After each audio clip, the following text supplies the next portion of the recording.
Welcome to Convex 2022, an annual conference on experimentation by VWO, a full funnel experimentation platform.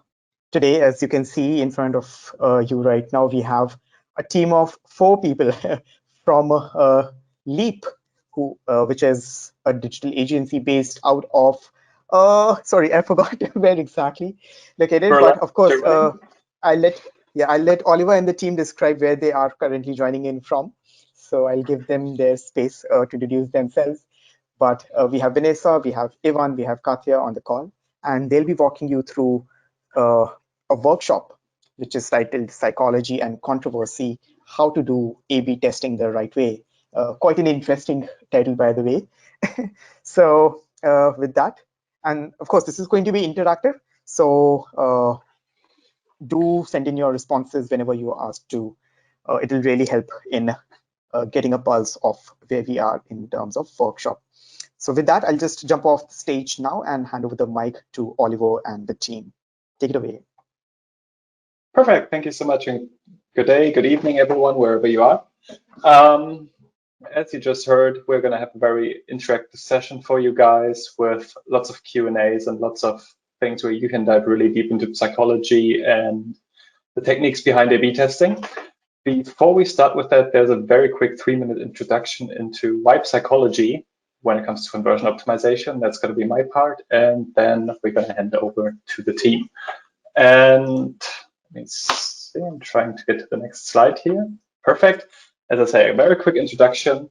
Afterwards, Katja is going to take over, and you're going to get to guess a bit, and you're going to get to guess which heuristics go with which hypotheses, which is going to be quite fun. Afterwards, Vanessa is going to walk you through a bunch of A/B tests, and you're going to guess which is the winning variant, and you're also going to get to know why. And to cap things off, in the end, Ivan is going to talk about a bunch of controversies that surround A/B testing, and it's going to be quite a lively discussion, I assume, to figure out where everyone stands on these controversies. So let's get going, and let's get the non-interactive part out of the way pretty quickly. That's us. We are from Leap. Leap is an agency based in Berlin, Germany, and the team is very, very skilled when it comes to lots of A/B testing, lots of psychology. And let's get going. Why do we use psychology? It all started a couple of years ago when many people in our agency read the Nobel Prize winning bestseller by Daniel Kahneman, Thinking Fast and Slow. And for those of you who haven't read that book, Thinking Fast and Slow details how humans think in 2 systems. System 1, and the next slide that I'm desperately waiting for, but someone else seems to be using the slides as well. There it was. Ha. So system 1 is the system we're spending 95% of our thinking time in. It's subconscious, it's intuitive, it's fast, it's instinctive. So that tells us that the majority of our decisions are not made rationally and logically in system number 2, but very, very intuitively and not very rationally at all, which is quite shocking because many people would call themselves very rational beings, but that's something we more tell ourselves than we actually are. And that happens mainly because our brain is inherently lazy and tries to avoid effort at all costs. So it has come up with many, many fast ways to come to conclusions and come to decisions without having to think too hard or too thorough. An example for you guys out of everyday life: if you walk down a street or drive down a street and you see a red traffic light, you're not going to spend 20 minutes thinking about what you're going to do next. You're simply going to pause and stop. But on the other hand, if you want to buy a car and you're not one of the very few people who's way too rich to ever consider anything that has to do with money, you're going to think very hard about this process. You're going to compare cars, you're going to compare types of cars, types of fuels you're going to put in your car. You're going to compare different financing options, different banks, different credit models. So in a nutshell, you have to think very, very hard and thorough. And for that, you need system number 2. And system number 2 is very, very exhausting for your brain. So in many cases, you might not come to a decision at all. You might just give up beforehand. And in order to help people come to good decisions and come to good decisions fast, we can use many different psychological systems. One of them is nudging. Nudging is by Richard Thaler. And Cass Sunstein and Richard Thaler got a Nobel Prize as well in 2017 for this concept. The concept in a nutshell tells us that every decision is based in a decision frame that surrounds the decision. And we can use psychological guardrails to help users make the right decisions based on those decision frames. And amongst many other things, this can use to create conversion rate uplifts. As an example from everyday life, back in the day, when you went to the bank to withdraw some money from the ATM, you would enter your card, enter your PIN, receive your money. And because your brain was there in system one, and your brain said, hey, I'm here to get some money. I have my money. I'm going to go now. You forget your card in the machine. And these days, banks have changed the decision architecture in this case. And these days, you can only receive your money after you've removed your card, which is a very, very simple change, but it's a change that helps us, the users in this case, to avoid mistakes. And that's something that's very, very important to us. We want to use the insights of Kahneman, Thaler, and many, many others to reduce barriers, reduce mistakes, and increase the motivation of users to buy. So we want to make life easier for them. In our case, mostly on websites. And in order to do that, we need smart hypotheses. And some of these hypotheses Katja has with her today, and she's going to show you some of them. And you're going to have to guess which psychological biases are behind those. Yes, so yeah, we're going to have a little fun. Depending on your experience, maybe this will not be new to you. Maybe you will learn something, but all in all, it's good practice since, yeah, it's important to, if you want to learn sustainably, you know, from your data, from experimentation, it's good to have hypotheses that you either disprove or find evidence towards so you can learn about your target group. And yeah, just learn and not just test. And if you have negative results, that you're also happy and can learn from those. So yeah, what we're going to do, we're going to start here with the first example. We basically always have a hypothesis on the left. And what you can now do is we have heuristics and psychological effects on the right. And now if I read it, you then put in the according number that you think is the according psychological effect. So what we have as a hypothesis is if the info products are not reserved is displayed in a shopping cart, users will more likely start the checkout process because. And now, yes, you can input the number that you think. Are you receiving numbers, Ollie? Yes, looks like we are getting responses. Okay. If we've gotten only one response as far from Ali, and she says 6, but I encourage other people in the audience list as well to send the response for this question that is in front of you right now. Yes. Okay, I'm not seeing the responses, so it might make sense if you just take over and say them every time, because I can't see them.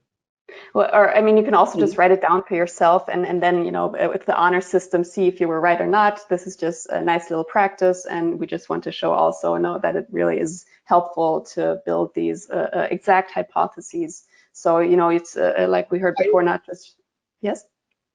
Are you not able to view the questions box now? Not me, but I mean. I can view the I can view the questions box, but I don't see any results coming in there. Oh, okay, that's strange. So we have gotten 4 responses as far. Ali says 6, Nick says 5, Alan says 6, and Zara also says 6. So the majority wins. Yeah, so it's loss aversion, which is a nice effect that we like to try. And of course, it also shows why it's important to test these effects, because it's not one size fits all. Depending on your target group, you know, an effect can work or not work. And I think we will have an example by Vanessa later on that topic as well. So yeah, this is one of those hypotheses on loss aversion. So if we go to the next example. So the second one is if users are given the positive feedback, great choice, after selecting a product, then users will more likely start the checkout process because. And then now you can input which heuristic you think is the according one. We have 2 people answering in 3, Alexander and Ali. Yes, And very almost every one of them has actually answered in 3 only. Alan, Nick, Yes. Kirsten, Zara. Perfect. Yes, that is correct. So yeah, people are more motivated when receiving positive feedback, positive reinforcement. So if we go to the next one, we have an interesting effect here. If a call to action button is positioned along the view of a person on a picture, so we see a picture of a person looking, towards the button, then users will more likely click the call to action because, now you may vote again. So we have 7, 7, 7, 7. Yes, okay, That's I the see answer. we have a group of experienced people, but still I hope you'll see it as a nice exercise to, keep fit in building hypotheses and having those effects in mind. So yeah, because users' attention was guided towards their desired attention action with the effect of gaze cueing.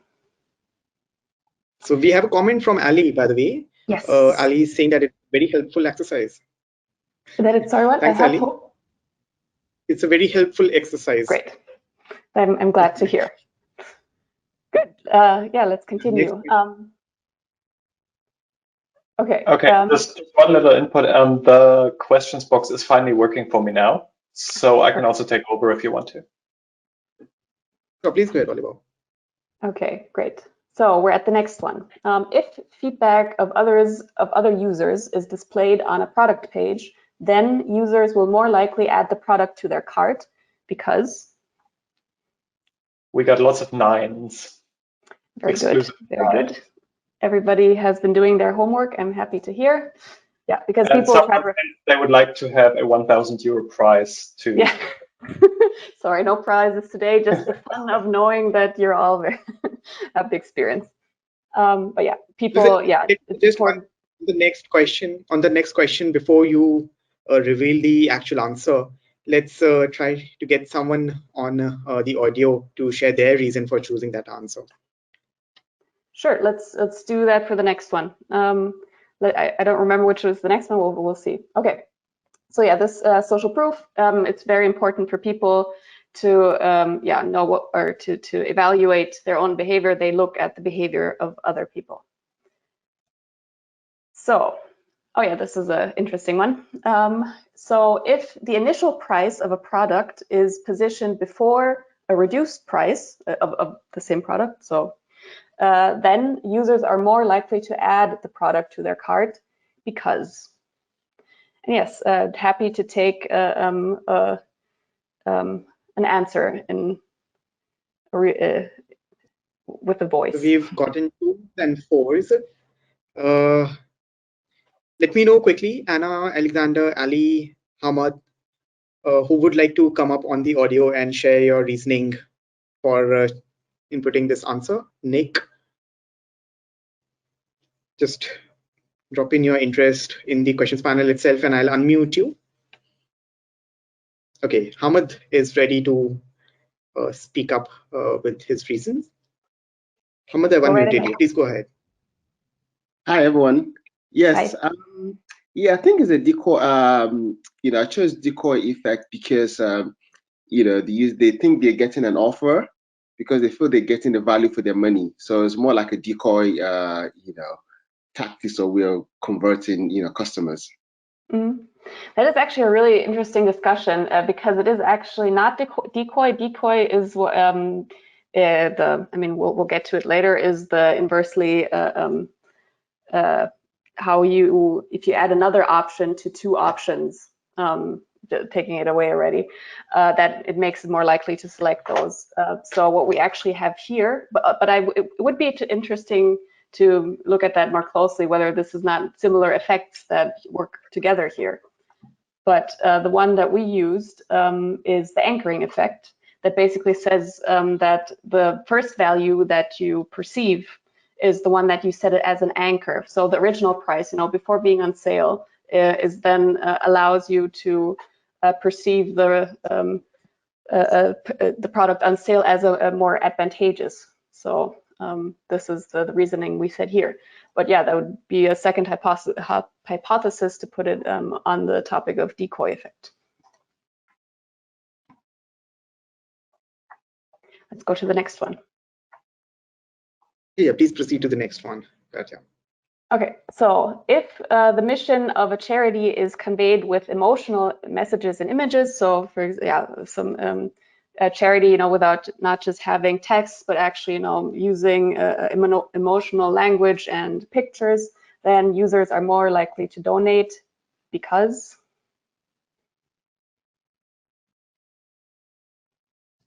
That seems to be the hardest one yet. We have someone saying 1, we have someone saying 8. Mm-hmm. And that's pretty much it so far. You would like to come up on the audio and share your reasoning?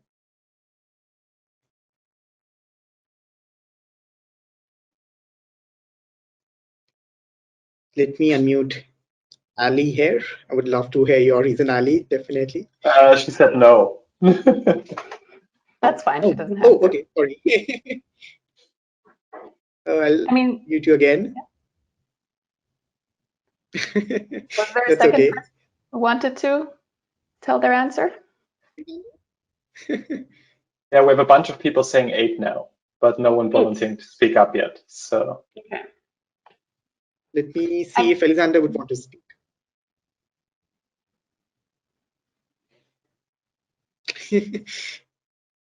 No, thanks, Pat, Mike. I would say Katja, just go ahead. Okay, go to the solution. Yeah. So I get the reason why, because basically it's you're saying that, okay, we're giving them reasons why they should donate, and I guess that depending on what you actually change in your test, that could apply to that as well. What we were saying here is basically that we're appealing to the emotional decision making, and as Ollie said before, on the topic of going at the system 1 and the so-called affect heuristic, basically appealing to emotions.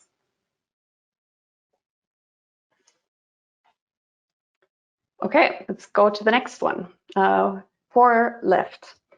So this one maybe everybody will be a little more on the same side, but so the hypothesis is, if in a list of benefits, the most important ones are positioned first and last, then the most important benefits will more likely be remembered by users because? Yes, lots of 10s. Yeah, I was expecting that. Okay, good. I'm just going to jump to the answer because I know that the other 2 parts are, I don't want to take all the speaking time of Vanessa and Ivan. Yes, because people tend to recall the first and last items of a series best, and is the so-called pretty old actually primacy recency effect. So already found by Ebbinghaus, 1850. Okay, next one. Not going to say it, I'm just going to read it. If users are told why they need a case for their cell phone, then users will more likely buy a phone case because?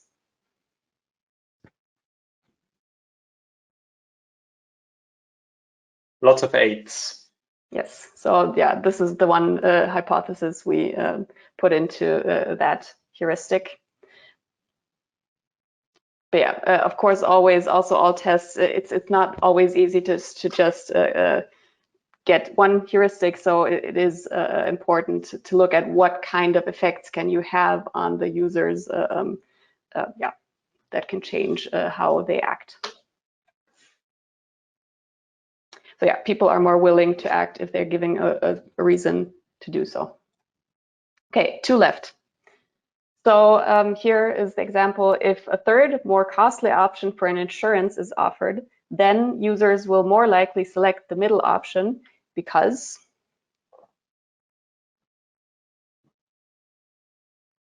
Yeah, you already gave it away a bit early, and everyone was close. So sorry. Everyone's in line that is number 4. Okay, so I think we can, let's go on back. So I already said it, it's the asymmetrically, sorry, it's getting late, aligned options allow for the middle option being more advantageous.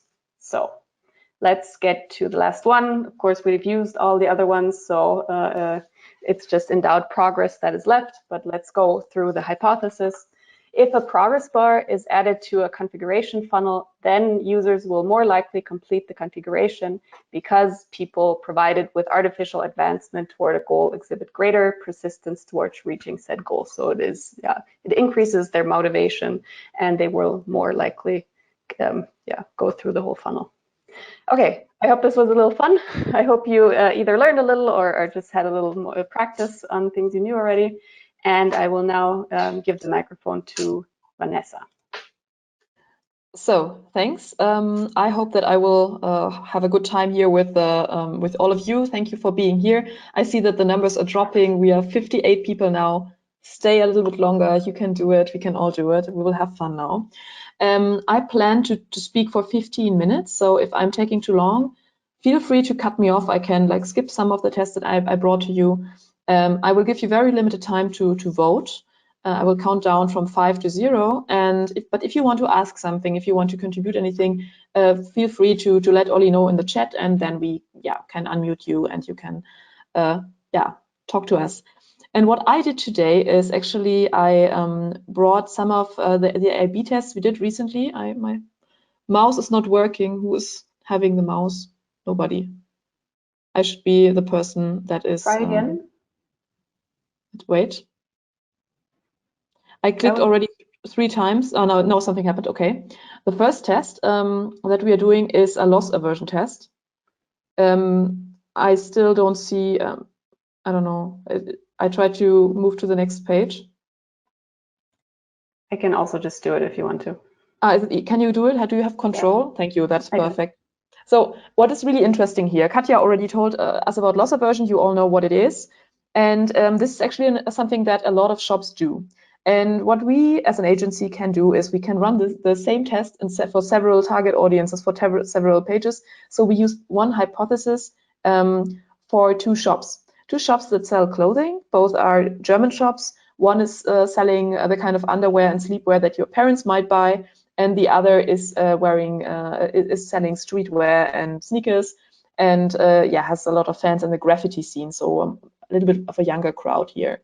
And we actually did the same thing in both shops. We provided a message: articles in your cart are not reserved. On the left, you have the slightly more conservative shop. On the right, the shop number 2 is the one with the streetwear.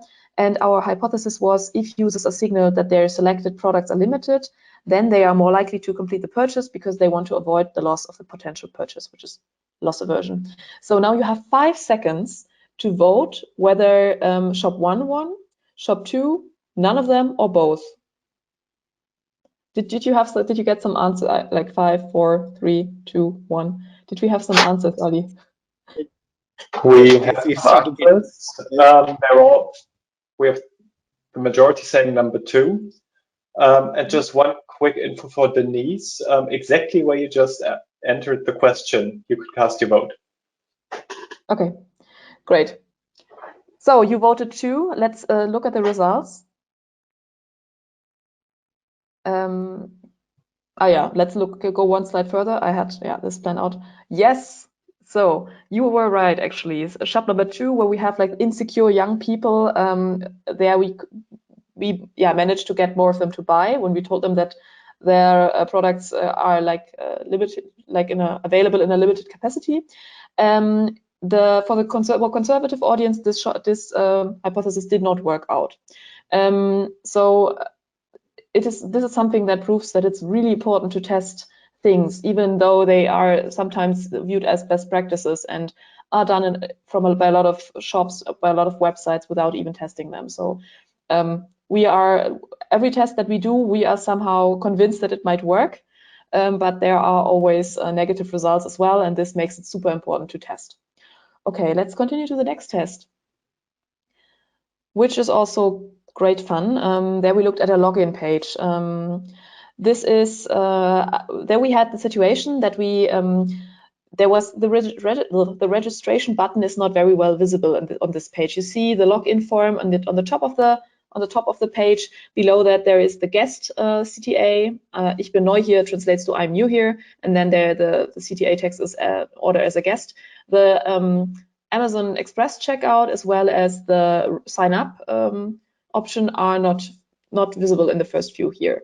So we saw that a lot of people did not continue here. So we decided, okay, let's show them all of their options in a way that they have a good overview of their options and they can more easily decide on which way they want to continue. And our hypothesis was, if the different options are easier to find, then users will more likely continue and make the purchase because their preferred options are perceived faster and the cognitive effort is reduced. So let's view our variations. So variation 1, we see the I'm new here option is moved to the top. The highest CTA is order as a guest. Below that is sign up now.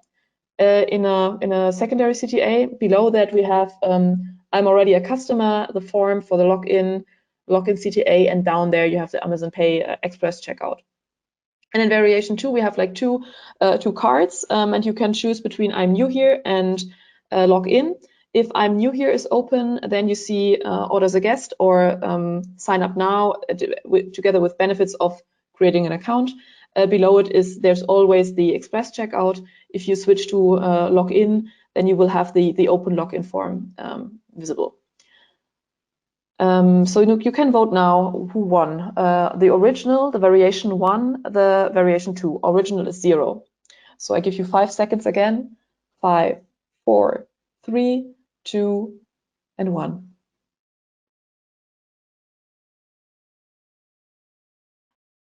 Okay, this time we have a divided audience.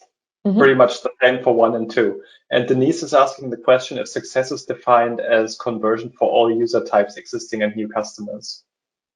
Yes, our primary goal was sales here, but we also looked at the other conversions. So the primary goal was to increase sales because we do not want to impact sales in a negative way.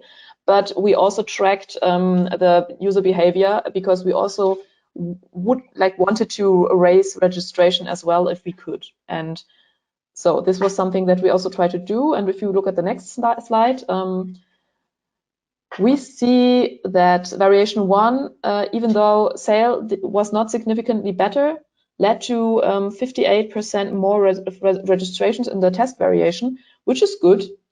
But we also saw for variation 2, which was actually our winner, so everybody that voted 2, you were right. We have even more registrations here, and we have even an uplift on sales.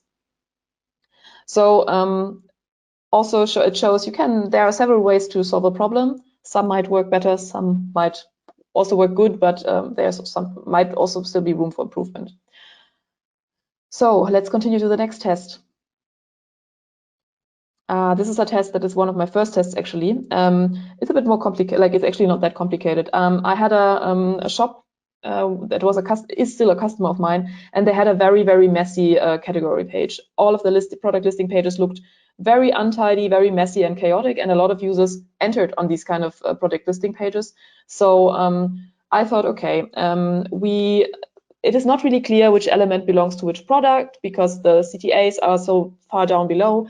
They are also it also does not look like a trustworthy shop, and we will try to give this page a proper structure, to give the product listings a proper structure all over the whole website, so that they are more easy to be perceived, and also that they appear more trustworthy and like a proper online shop. And this is what we did. And on the next page, I can show you the design. And you can also just skip to the next one. There I have like a close-up so that we can see it better.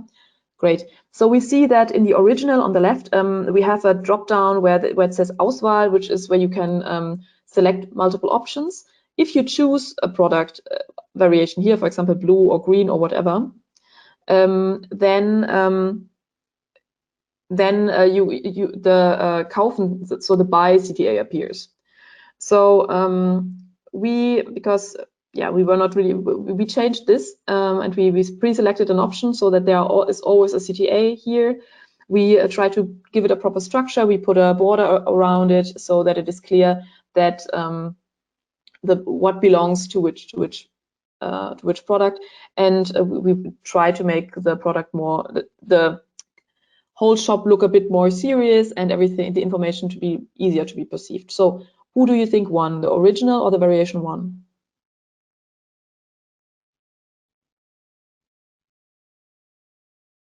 Do we have votes, Ollie? Pretty much everyone's saying, yes, everyone's saying variation 1. Okay, let's move to the next page. And this is why this is my favorite test. And this is why I'm showing it to you, even though it is 2 years old. Because we had a positive effect on the add to cart. We had 2.2% more add to carts, which is actually not as much as I had expected from that. But we had not a significant downcast on sale, but it was quite significant. And we also did this test on mobile, and there it also did not really work out. And I also saw like a very negative tendency through the whole funnel. And I thought, okay, why can that be? And on the next slide, I can show you some data. And I thought, okay, there are several possibilities where you can do an add to cart. You can do an add to cart in general, that we have this 2.2% uplift. You see that in the column improvement rate, and this was significantly positive. You see there are product listings on the search result page, on the category page, and the changed product listings are also used for the records on the product page. And there everywhere we have very, very strong uplifts, from like almost 50% on the search result page to the 31% more add to carts for the records. But we also see that we have minus 10% on the regular add to cart on the product detail page. So that means, okay, we have a shift here. And I thought, okay, probably then we have just a lot of add to carts less on the product detail page. So let's look on the absolute numbers, which I also brought to you. But if we do like a slight little calculation, and in the lowest thing, we see add to cart product detail page, and there we see that we have less than 1,000 conversions less for the variation 1 than for the original. If we look at the 3 lines above, already for the search result page, for the upper line, we see that there are like 1,500 conversions more in the variation 1. So it's not about absolute numbers here. So I thought, okay, why could that be? And then I thought, okay, probably the product loyalty, the decision to buy, is probably created on the product detail page, where they have more pictures, more information, where they can read user like reviews of the product, whatever. And so they need to go on this product detail page in order to do the purchase decision. So I said, okay, let's be very radical here and remove the add to cart on the category page as a follow-up test. And we did that. And on the next slide, I can show you the variations again. Let's go to the close-up. Yeah, we removed the ugly drop-down and replaced it with the information, more variations available, so that the customer does not have to switch anything on the category page or on the product listing page here. But we removed the add to carts CTAs entirely. What do you think won?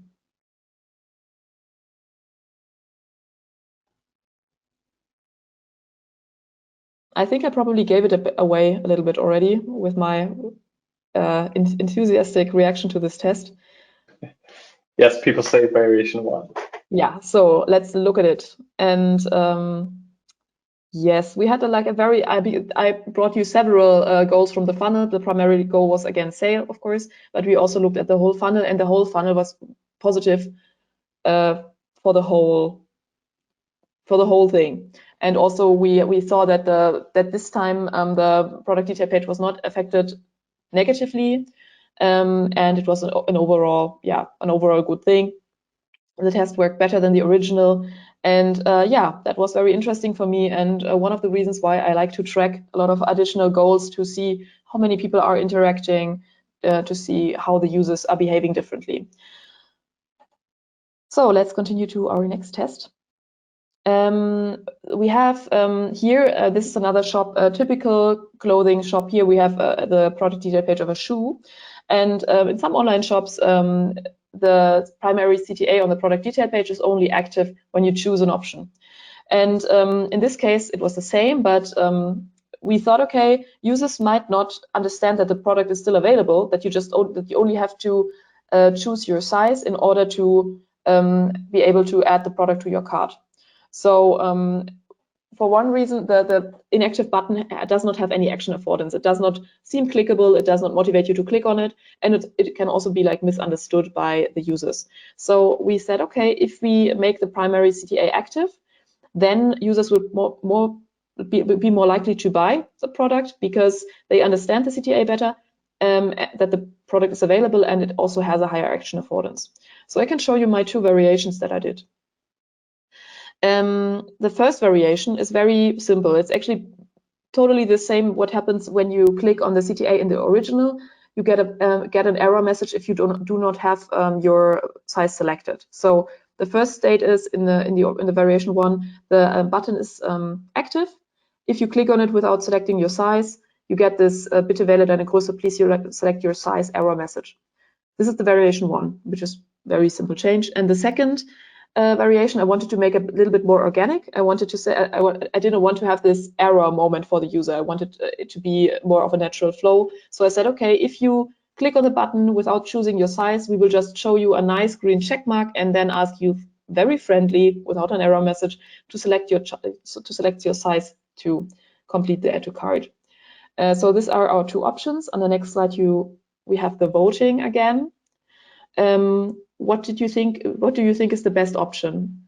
0, 1, or 2? Original, variation 1, or variation 2? Majority, no, not a majority anymore, divided between 1 and 2.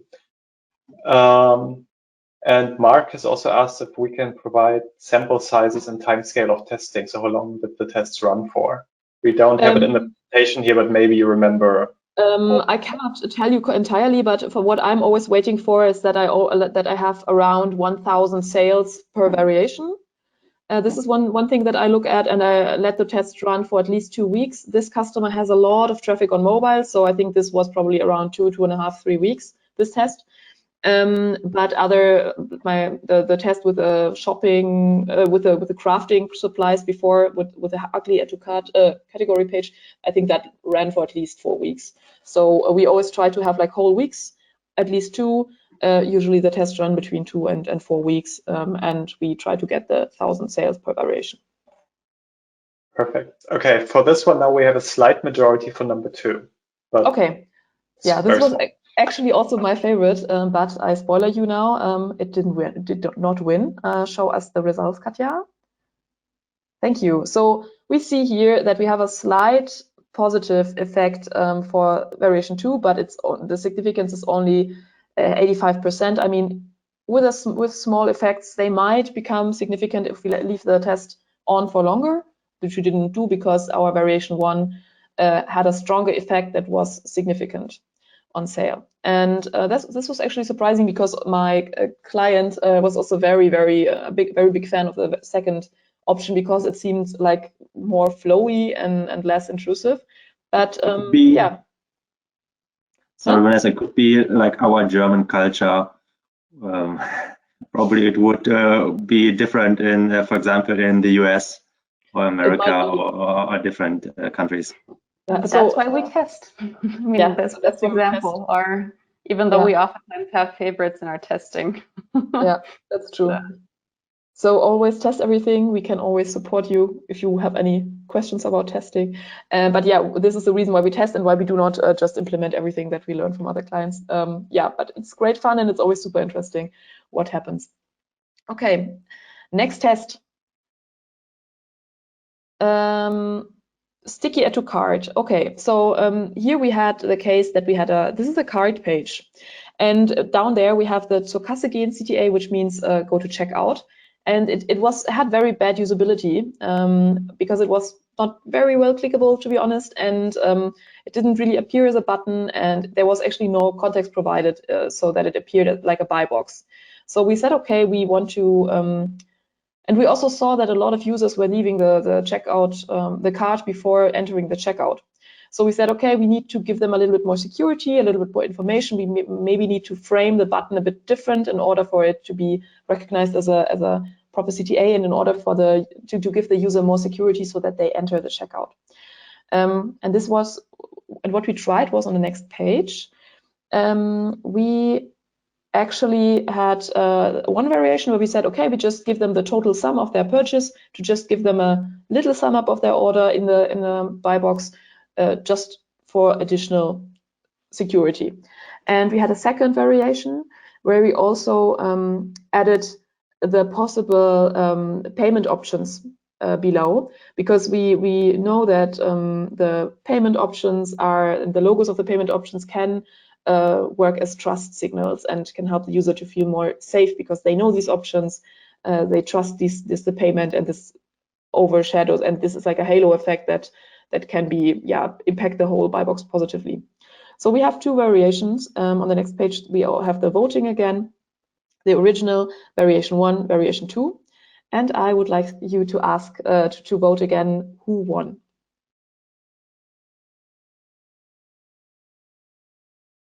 Majority for number 2.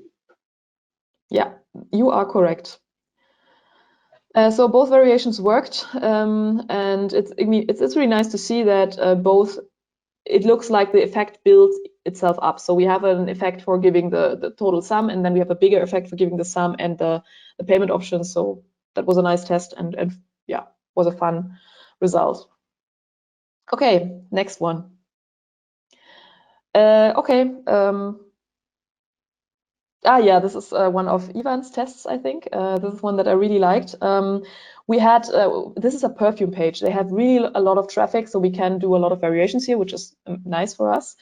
And we have the situation here that we know that users who do an add to cart on average do at least 2.5 add to carts. So they have 2.5 products in their cart.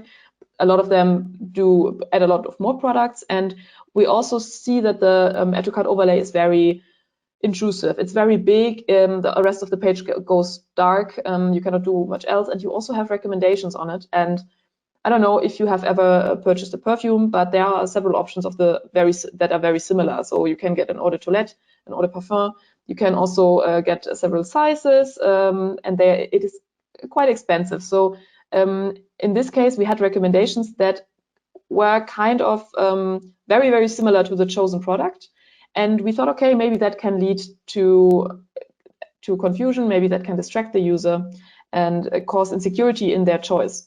So we had several things that we tried. And the first variation that we tried was, okay, we kept everything very simple. We just removed the recommendations. I'm going to skip the hypothesis. I think that's you can deal without it. We removed the records. And the second variation was we tried another look of buy box that we see in a lot of online shops. It's a bit more, it's a bit less intrusive. The page stays clear, and you just have this sticky, this smaller sticky overlay, the add to cart overlay.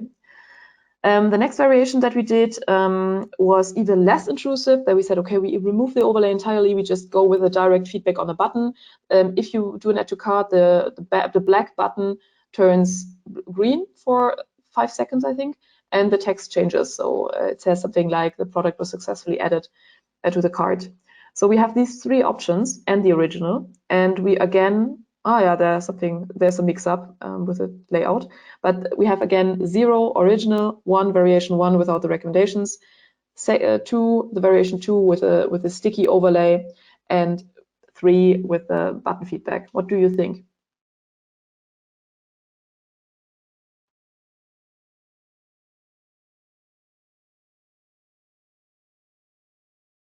Mostly 3. Interesting. Actually, when we look at the results, I think I have everything on one page. Variation 3 was kind of interchangeable, and variation 2 and variation 1 were both significant. And in our case, variation 1. We had 4% more sales in this test variation. And this was actually very interesting to me because, of course, we sometimes also test recommendations in add to cart overlays, and for some clients this really works. But in this case, the distracting recommendations really seem to be the big problem here, and this overlay really seemed to solve that very well. And it's also it also could be that the 2 buttons in the overlay that are very prominent, go to the checkout or go to the cart, that they are also very, very important for the user journey here. So I think that was my last test. I hope I did not. 1 second. One question from Mark. Was this also a mobile test or only on desktop? I think we did a similar mobile test, but not the exact same thing, because I think we had a different situation there, because the add to cart overlay on mobile is from its nature different than for mobile because of the space issue. I do not remember the entirety of the mobile test. How I think we had a little bit of different variants there. Ivan, do you remember that? Was it? But yeah, it was. We didn't have the recommendation. We didn't have the recommendation part at the cart overlay, so we had a different result there. Okay. Yeah. Also interesting. Also, it was a quite different hypothesis, and we had different results. Yeah, because of the spacing issue, but it's also interesting because the reco thing was exclusive to desktop. So I'm done with my part. Okay. I hope you had. I fun. I have to interrupt you once more because Brian is asking if there was any confusion on what to do next in version 3, because it doesn't seem like anything happened. I don't think so. That I mean, we don't know what the users think, but for variation 3, the button is always visible when you click it, and the button is originally black, and the wording says add to cart. And if you click on it, then it turns green, and it tells you product has been added to cart. Where users could be confused is how they could enter the cart. I mean, of course, in the upper right corner where the cart icon sits, the change was also shown with a small 1 for one product, and that was in the cart, or 2 when it's the second product added to it. So this could maybe not be stimulant enough to prompt the user to click on that. So that would be possible that's a problem.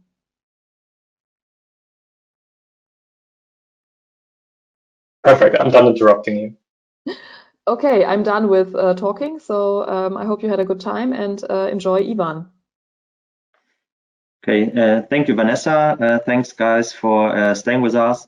My topic is a bit not that interesting, but I think very, very relevant. We will leave the field of heuristics and psychology, and we'll enter the field of statistics and test validity, which is, of course, also as important.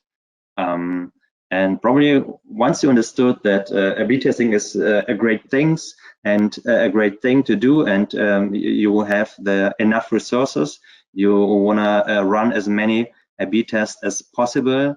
And once you are already running like you test with every single user, you will think of ways to conduct even more experiments. And probably one of those questions or opportunity you already ask yourself, for example, such as, should I probably optimize for micro conversions, or can I run multiple A/B tests at the same time, or how about reducing the confidence level from 95 to 90%?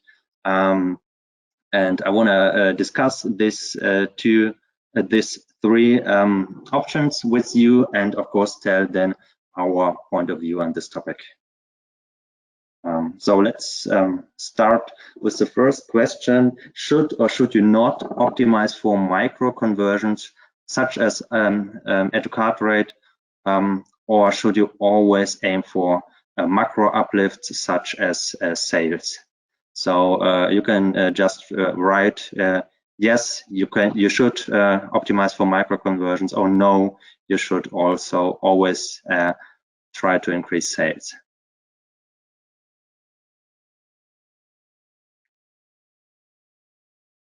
Yes is the answer. Yes. Okay, perfect. It's even as I mean, we had like one example of Vanessa where we had an uplift on add to cart, but downlift on sales. It was kind of messy, and was great that she dig down and understand the reason why. And I think I have a different another example where it makes sense to also check the micro conversion and probably ignore sales if it's like inconclusive. For example, if you wanna highlight your filter and have the hypothesis that if filters are displayed more prominently, then more users will be more likely to buy it, because it is easier for them when they use the filter to find the desired product. And you have like this result. So you see that your micro conversion filter usage doesn't increase. It's like inconclusive. Product detail views also doesn't increase, but you have like an uplift in checkout and sales. Probably it could be like a false positive, and I would prefer, and probably I wouldn't like call it a winner. But if you have like a case B where you see filter usage did rise, so you have an uplift, and you have an uplift in product detail views, and that will tell you, okay, now people, it did work, people use the filters more often, and especially if then the add to cart rate rise, then I would like feel safe to say, okay, it did work, even if like the further metrics like checkout and sale are insignificant. It could be just that you didn't have like enough traffic, enough people to be able to detect the effect on this particular metric. But if you see the uplift in the other ones, I would prefer to call it a winner, even in comparison to the case A. Are there questions or opinions on this topic?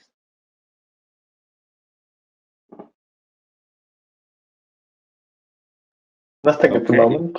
Everyone pretty much said, let's do micro and macro possible.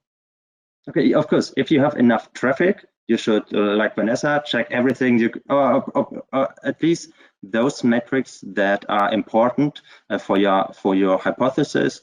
But if your traffic is like limited and you have to decide, then again, based on your hypothesis, should be also important to check if it on the first reaction where the change did happen. Okay, let's move to the next question.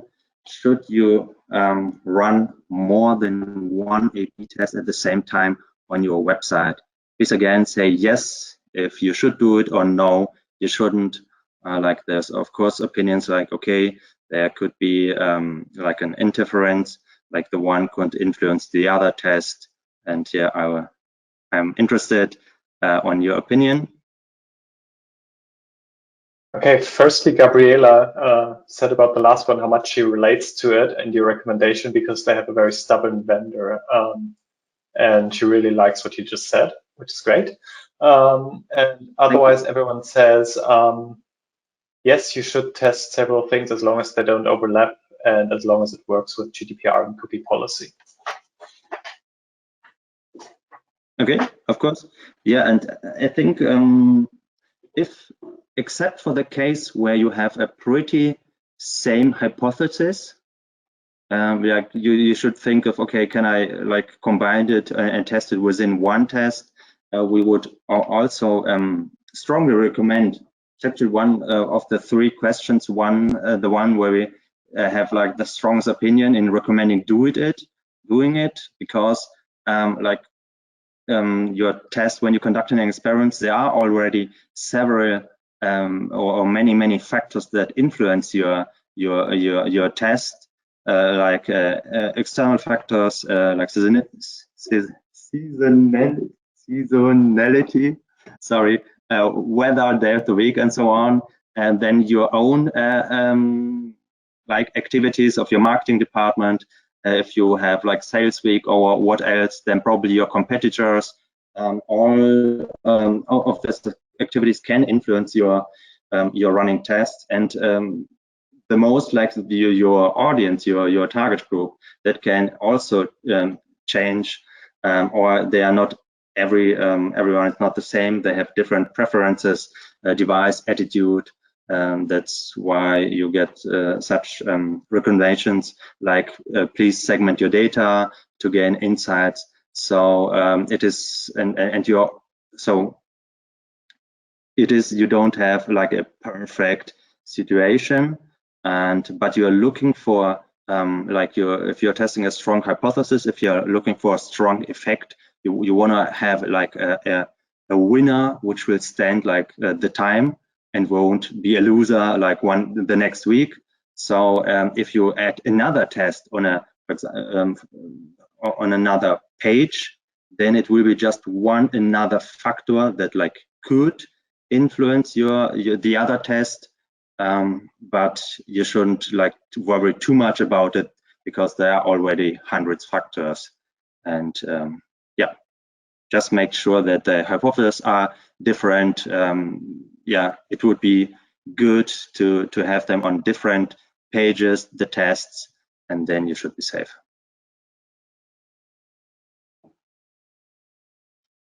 Last one, probably the most difficult one, or most where it's not that easy to have like one recommendation. Should you go with 95 confidence level, or can you go lower, for example, 90%? Would be interested to get your opinions. So yes, you should stick with 95, or no, you can go lower, for example, to 90.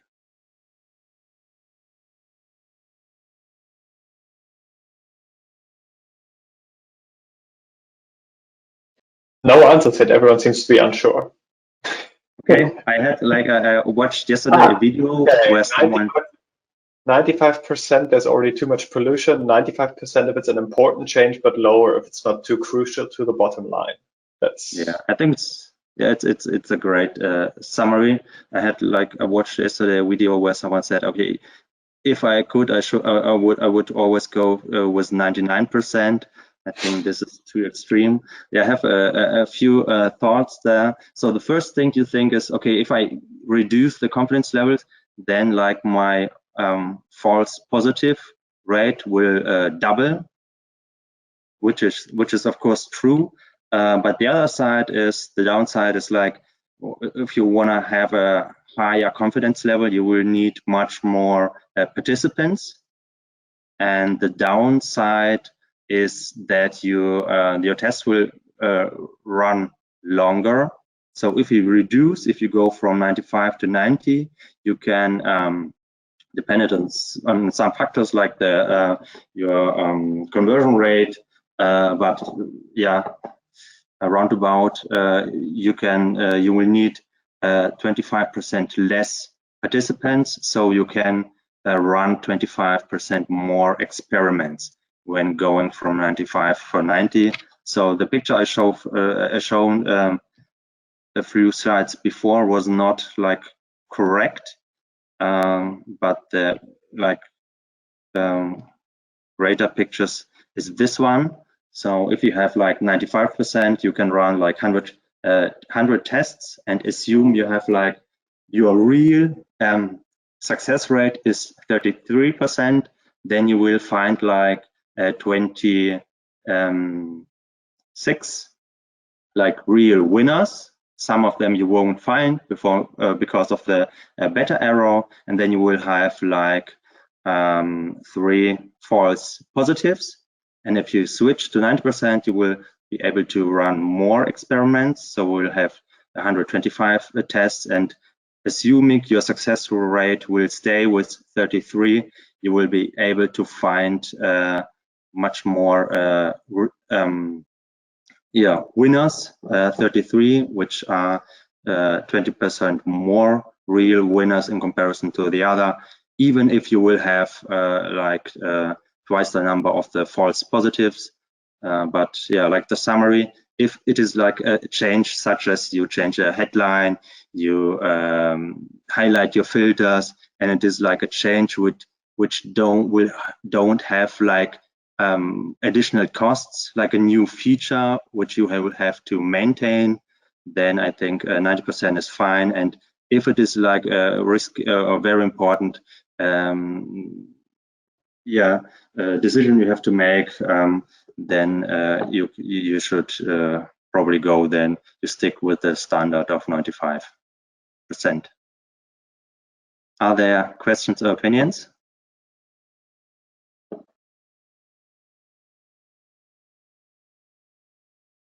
Okay, so thank you for staying with us till the end.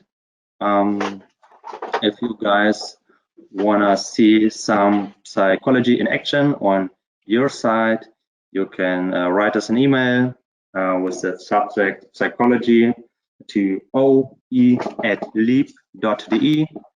Please remember .de, we're a German company. Thank you very much.